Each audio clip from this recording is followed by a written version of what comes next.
Maybe later.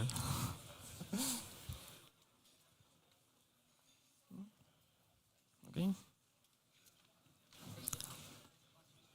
Okay. Hello.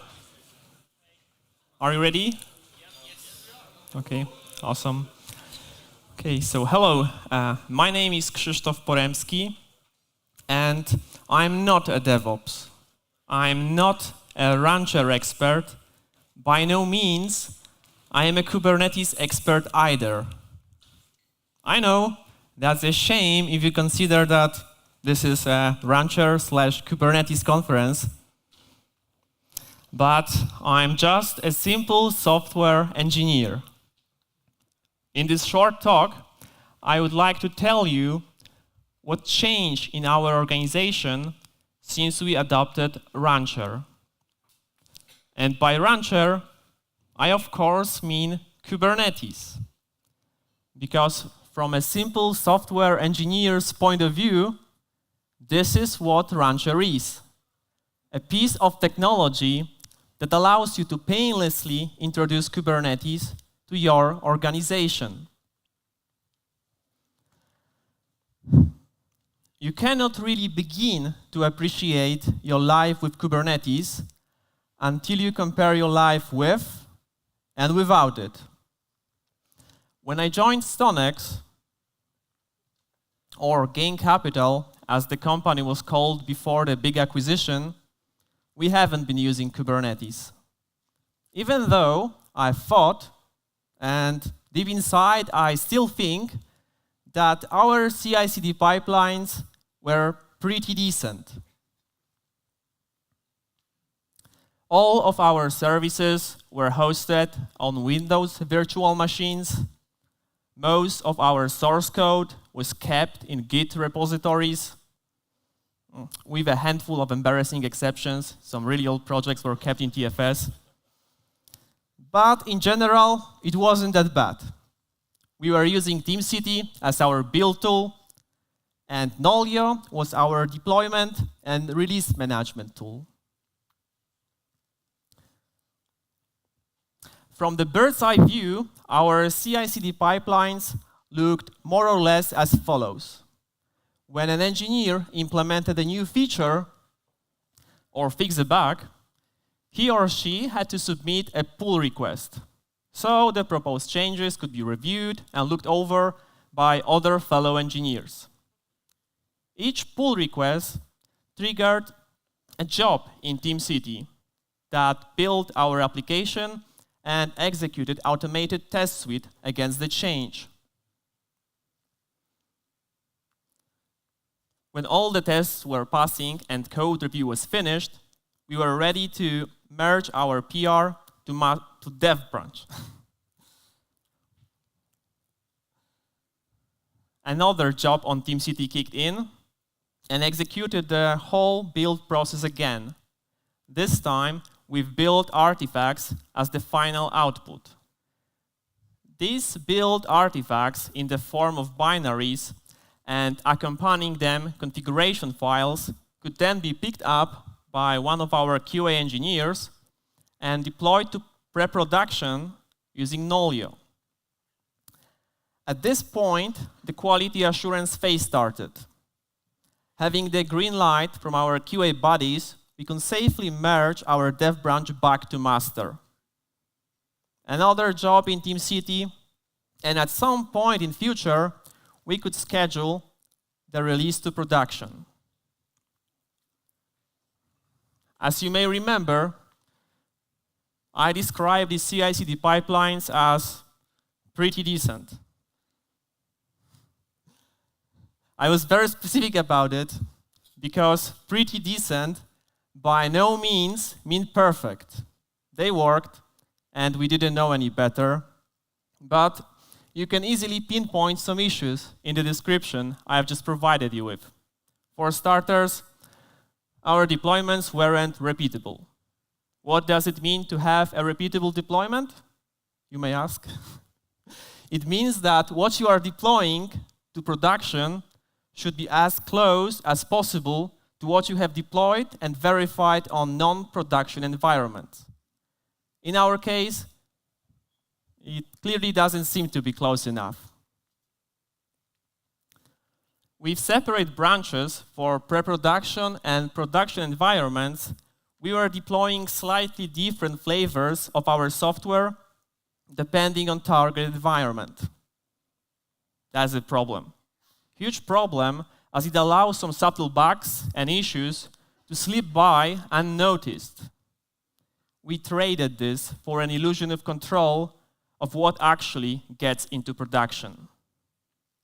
The problem that dev branches were meant to solve is a legitimate one, but one that could be far better solved with more extensive use of tests, continuous integration, and quality enforcement practices like thorough code review, most of which we have been already using.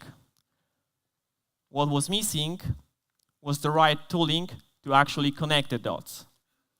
With the adoption of Rancher and Kubernetes, we decided to abandon dev branches altogether, and we have never looked back. Our new and shiny pipelines look as follow. Obviously, everything starts with an engineer submitting a pull request. This triggers a job in TeamCity that's building our application and executes unit test suite against the change. After that, it builds a Docker image with the application and actually deploys it to the Kubernetes build cluster using Helm. After that, another suite of tests is executed. This time, these are component tests. More about it you can hear during the next presentation by my friend and colleague Cesare. But I digressed. Having everything green and code review finished, we can merge our pull requests to master. The first part of the master branch flow is exactly the same as in our initial PR flow. This time, though, it doesn't end with component tests. As a next step, the automatic deployment to pre-production environment is triggered using Octopus deploy. After the successful deployment to pre-production, yet another suite of tests is executed, end-to-end tests. We need them so we can be sure that our service works fine with the others. Before we can promote our release to production, we need to wait for green light from our QA buddies, yet again. Having the green light from them, we can start the final release process. Each release to production requires 2 or more approvals depending on potential risk qualification. The first approval is given by one of your teammates, your fellow engineer. The other comes from the domain owner. Some higher risk deployments require additional sign-off from Change Advisory Board. But having all the boxes ticked, you can promote your release to production with a single click in Octopus deploy. The beauty of this approach is that the same artifacts, the very same application that we ran our tests against is actually deployed first to pre-production and then to production environments. This leaves very small margin for an error. Finally, we have a truly repeatable build process. And it's awesome.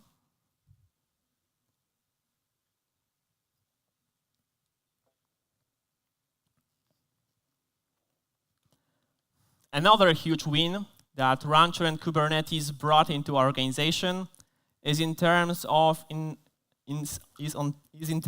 infrastructure provisioning. Back in before the Kubernetes days, when you wanted to actually start to work on a completely new service, you had to arrange all the necessary infrastructure. If there were some spare resources, then half the trouble. You could ask the infra team to set up some VMs for you.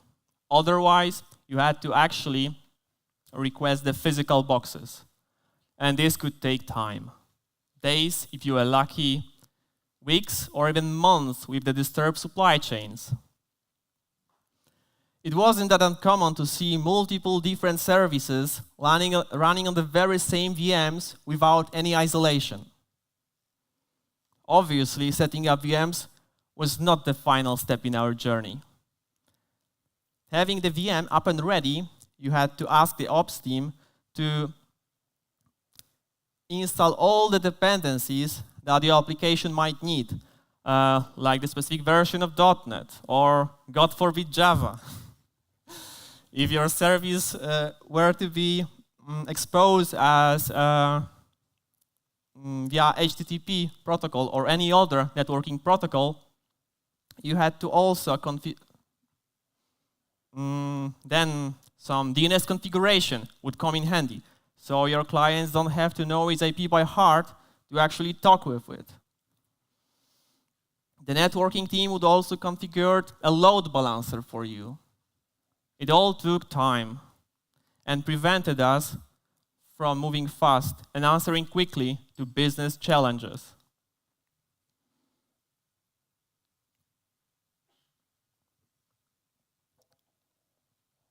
With Rancher and Kubernetes, it all seems like a bad dream.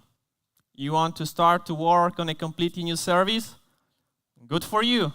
All you have to do is to define a Helm chart that describes it. How many CPU cycles is it going to use? How much memory does it need? How many replicas do you want? On what URL should it be available? With a dozen of lines of YAML code and a few clicks in Octopus, you can have your service on pre-production. Few clicks more, and a bit of red tape, and it's live. It doesn't do anything yet, but it's there. You have your starting point, something you can iterate over.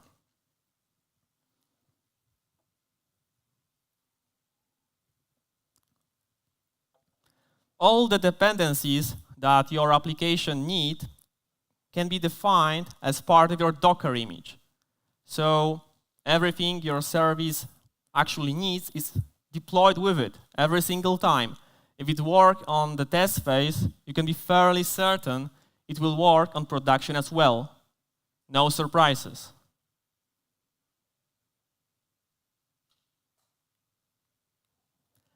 Deploying your service to production is one thing. Maintaining it at scale is a totally different story. With Rancher and Kubernetes, you don't care on what physical node your application is deployed. You don't have to monitor whether it's alive or not. If it dies or hangs for whatever reason, the Kubernetes will bring it back to maintain the declared number of replicas. You got 0 downtime deployments with rolling updates for free. So no more weekend patching. You can deploy your service a dozen of times a day, and your users won't even notice it. Unless you have some nasty bug. But sudden bursts of traffic, you can easily scale out your service with additional replicas. It just works, and it's great. I love Rancher and Kubernetes because they take all this infrastructure shenanigans from my back and allow me to focus on what I really like to do, which is writing code, solving technical challenges, designing new systems. It makes my life and my everyday work so much easier. What I have presented to you during this short talk is just a tiny fraction, a small subset of features that these technologies can offer. There is so much more to it, but that's something for another day. This time, thank you for listening.